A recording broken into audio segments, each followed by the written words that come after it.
My dear sisters and brothers in Christ Jesus, today, January 3rd, today we have the feast of the Epiphany. It's called the second Christmas, and it is a very important feast that brings with it a great message for our Christian life. Today's feast is like the second Christmas, but with a slight difference. While we celebrate the birth of Jesus on 25th of December, we are celebrating today the realization that God was born in human flesh. The key to understanding today's gospel passage is to bear in mind that Matthew was writing primarily to the Jewish audience, a people who are quite familiar with today's first reading, where Isaiah speaks of the time that nations shall bring gold and frankincense to Israel. My dear friends, while Luke presents us with so many details surrounding the birth of Jesus like a journalist, Matthew simply says, when Jesus was born, wise men from the east came to Jerusalem. It is interesting to note that this visit of the wise men is found only in Matthew's Gospel. Who were these wise men, and what impact did their visit have to say about the identity of the newborn Jesus? How did they know about Jesus, and what lessons do we learn from the wise men? Who are they? The only information Matthew provides is the fact that they were from the east and they knew how to read the stars. The implication of the visit is that Jesus was not born simply for the Jewish nation. Jesus is born as a savior of the whole world. Secondly, it reveals that Isaiah's prophecy, as contained in our first reading today, had just happened. A light has risen from Israel, attracting the whole world. I feel sad when I hear from people from different countries discriminating among Christians. It is an anti-witness.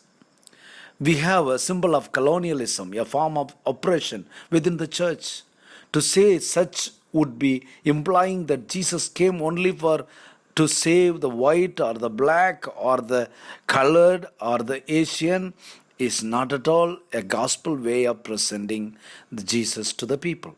And this kind of understanding racism or casteism or discriminating thing, anything is against Christ and Christ's teaching and his kingdom. From the wise men's visit, we can see that God has had us in mind from the very moment of Jesus' birth. This is exactly what Paul teaches in today's second reading. We are not strangers to the Christian faith. We are fellow heirs, members of the same body, and partakers of the promise in Christ Jesus. What led the wise men to Jesus? The wise men did not have the privilege of having an angel appear to them like the case of Zachariah or Mary or Saint Joseph. They probably had no knowledge of the prophets.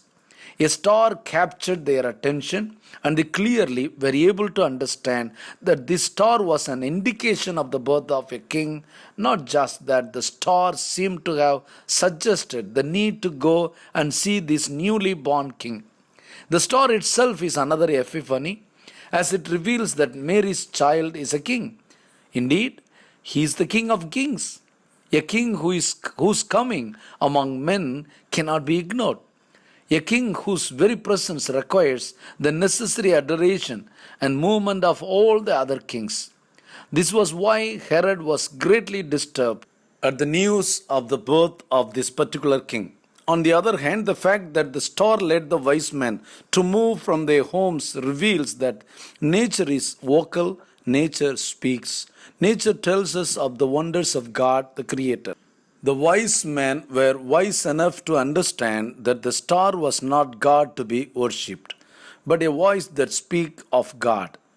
Never make the mistake of being deceived by this passage into all kinds of idol worship, palm reading, fortune telling, and so on. What went wrong? The wise men, upon getting to the land of Israel, assumed there is no better place to find the new king than in the palace of the Herod. That mistake would cost the heads of so many children in Israel.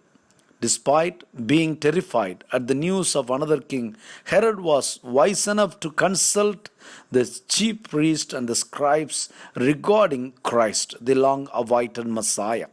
Herod even helped the wise men by telling them to go to Bethlehem to search for the child, but he did so with a wrong motive. This experience teaches us that one, the first point is, not all that glitters is gold. Second point, God works in mysterious ways. The palace may seem attractive, yet it may not be God's plan for us. Third point, not all those who smile with us mean well for us. Fourth point, in moments of difficulty and anxiety, we can find light by reading the Bible, just like Herod, who consulted the chief priest and the scribes when he was troubled. What did the wise men bring to Jesus? The wise men, upon seeing the child, fell down and worshipped him. This very act is another epiphany. The wise men did not just come to say hello. These men, who were obviously not Jews, worshipped the child as God. Every time we come from before Jesus, we come into the church, we are supposed to do exactly what the wise men did in adoring Jesus in the Eucharist. The wise men are called wise because they worshipped God in the child Jesus. No wonder the psalmist says, only a fool will say there is no God. Psalm 14:1, 53:1. Lastly, the wise men brought Jesus gifts of gold, frankincense, and myrrh. This is again another epiphany, the revelation of the identity of Jesus as the King, Priest, and Savior of the world. Jesus had not started to talk or walk when this happened, yet it is clear to the whole world that he is God in human flesh.